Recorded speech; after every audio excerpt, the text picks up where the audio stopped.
700尺空間，點樣先可以同時擁有現代輕車同埋暗黑型格兩種靈魂呢？今次天順設計帶大家直擊 Sierra C 嘅單位，唔單止要解決一家4口嘅收納需求，更加重要嘅係將全屋美學升華，由客廳嘅奶茶式輕車感，去到主人房嘅暗黑質感，去片。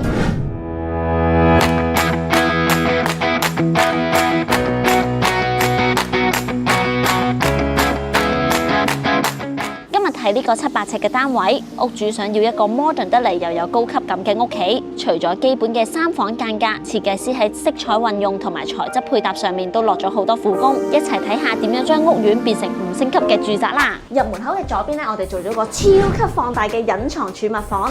返到屋企污糟嘅 BB 車、行李箱全部塞晒入去就 OK 啦。一入到屋咧，成個空間都用咗米白色做主調，配合埋雲石紋嘅面板，成個輕車咁即刻出晒嚟。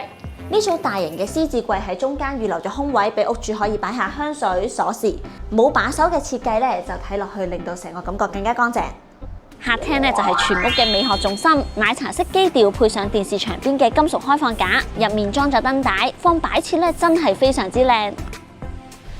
頭頂嘅呢一盞水晶質感吊燈，簡直將輕車嘅感覺拉到極致啊！係咪好似去咗 showroom 咁呢？由客廳行到去主人房，風格簡直係180度大轉變啊！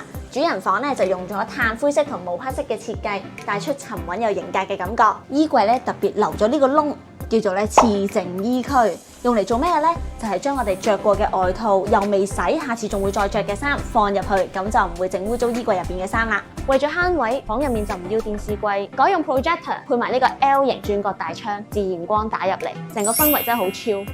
跟住咧就睇埋仔仔女女嘅房啦。第一間女女嘅房咧就示範咗乜嘢叫終極空間利用啊！床鋪、衣櫃、書台無縫連接，一寸死角都冇浪費啊！衣櫃側面咧直接延伸出台面，下面仲夠位放腳添。設計師仲好細心咁樣將書台靠窗嘅邊緣做咗圓弧防撞設計，小朋友用咧就最安全啦。特別留意埋床下底，我哋加裝咗一個大櫃桶，真係收納滿分啊！仔仔房咧就用咗藍白色主調，營造一個好舒服嘅日常空間。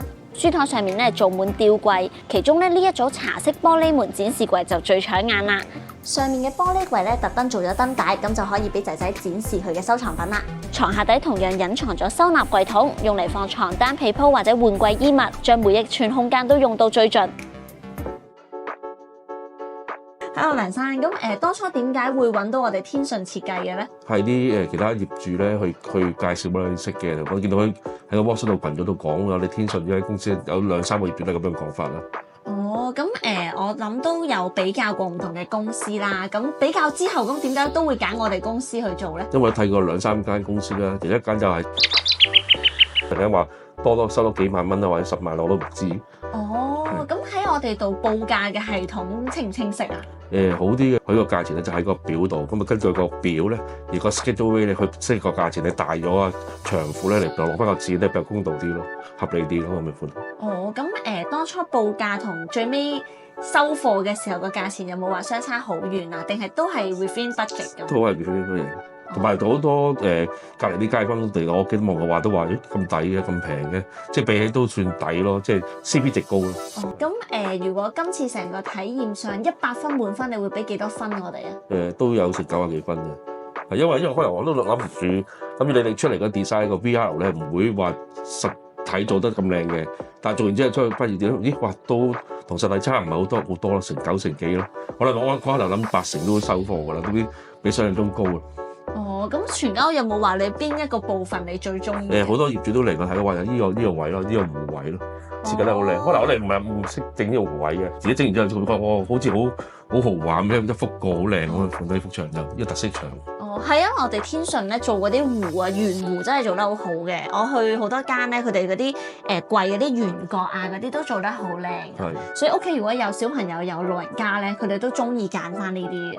係係啊，都好靚，同埋冇咁壓迫感啊，成日感覺。係啊，因為我做完之後上陣都啲街坊嚟到都話唔係好大壓迫感嘅，都可以接受啊。係啊，主要就係圓弧嘅功勞啦，咁。係咩？係啊，我真係唔知因為你如果有角咧，就好似好逼咁啊。哦，但係圓弧成日感覺流線型啲咧，係圓潤啲就冇咁逼咯，覺得。係咁，會唔會都介紹俾其他嘅朋友去用我哋天順設計嘅服務咧？都會啊，因為而家都好多人問緊，其實第3期或者第2期啲業主都開始問緊有邊度好。如果我哋試過，另外有啲其他業主試過都 OK 嘅，都值得去介紹嘅。哦，好啊，多謝晒梁生。無論係咩嘢嘅風格，天順設計都幫你諗掂佢。想睇更加多設計嘅案例，記得 comment、like、share同埋 subscribe 我哋。